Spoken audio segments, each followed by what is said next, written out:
by the early 20th century, about 1920s, about 60 or 70% of Mumbaikars in the organized sector were working in mills.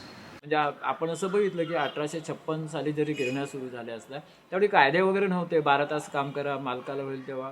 पण मालक असं होते, त्यांना फायदा झाला तर मग त्यांना बोनस म्हणून जास्त पैसे देत असेल. म्हणजे तो आनंद व्हायचा त्याला, आपल्याला खूप प्रॉफिट झालं. मग त्याचा कायदा असा नव्हता. अशा तऱ्हेचं एक वातावरण होतं. अगदी दोघांना एकमेकाची गरज होती. त्यांनी पैसे लावले होते आणि श्रम लावले होते. त्यांचं नातंही सुद्धा एकदम प्रेमळ असंच होतं. असं काही विरोधाभासाचं नव्हतं. पण 80 सालाच्या दरम्यान आपल्याला एक दिसलं की हे 12 तास काम करणं, त्यांना सुट्टी नसायची. म्हणजे विशेषतः महिला असायचे तर महिलांना वेगळे टॉयलेट नसायची, किंवा महिलांना जेव्हा त्रास होतो तेव्हा 4 दिवसाचं त्यांना सुट्टी असली पाहिजे, असं काही नव्हतं. त्यामुळे 80 साली पहिल्यांदा जे महात्मा फुल्यांचे सहकारी रावबहादूर लोखंडे यांनी गिरणी कामगारांना ऑर्गनाईज करायला सुरुवात केली आणि त्यांना संघटित करण्यास सुरुवात केली. हे देशातलं पहिलं आंदोलन असं आपल्याला म्हणजे आपण इतिहासात पाहिलं दिसतं. म्हणून त्याची संस्कृती कशी झाली की अन्यायाविरुद्ध लढण्याची अशी एक संस्कृती त्याच्यामध्ये तयार झाली. मालक आणि ते म्हणजे ह्या लोखंड्यांच्या याच्यापासून आपण बघतो. The strike doesn't happen overnight in that sense, So there were many factors which led to this strike. की आपल्याला, कारण काय झालं होतं, इतर इंडस्ट्रीमध्ये पगार वगैरे सगळे वाढलेले होते, पण कापड उद्योगात तेवढा पगार वाढलेला नव्हता. ही सल लोकांमध्ये होती. आणि त्यावेळी दत्ता सामंतांचं नेतृत्व हे इतर इंजिनिअरिंग उद्योगामध्ये किंवा याच्यामध्ये बऱ्यापैकी पगार मिळवण्यामध्ये ते यशस्वी झालेले होते. During that time, the left union was also not as strong as it was earlier.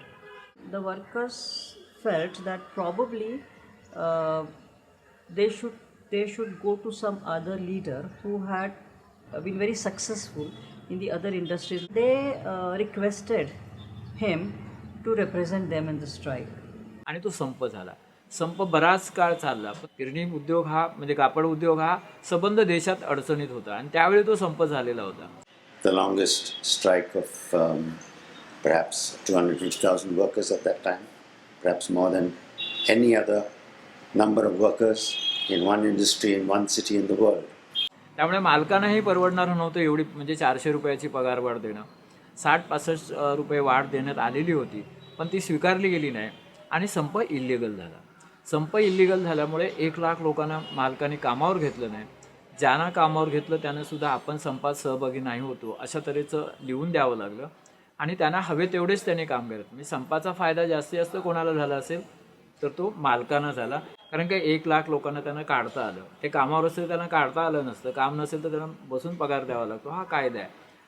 A process of bleeding and letting them die rather than in order to hope that more workers would leave so they didn't have to pay compensation.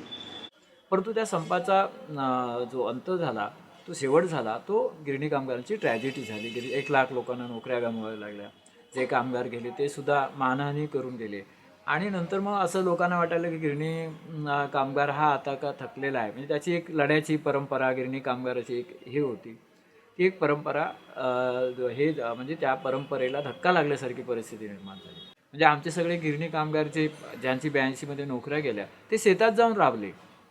त्याची पत कमी झाली, कारण त्यांना कर्ज मिळणार नाही, कारण का नोकरीच नाही असं होतं. पण म्हणून आम्ही असं नेहमी म्हणतो गिरणी कामगारांनी पद गमावली होती म्हणून प्रतिष्ठा नाही गमावली होती. असा एक आपण मुंबईचा इतिहास आपण परिभाग बघू शकतो.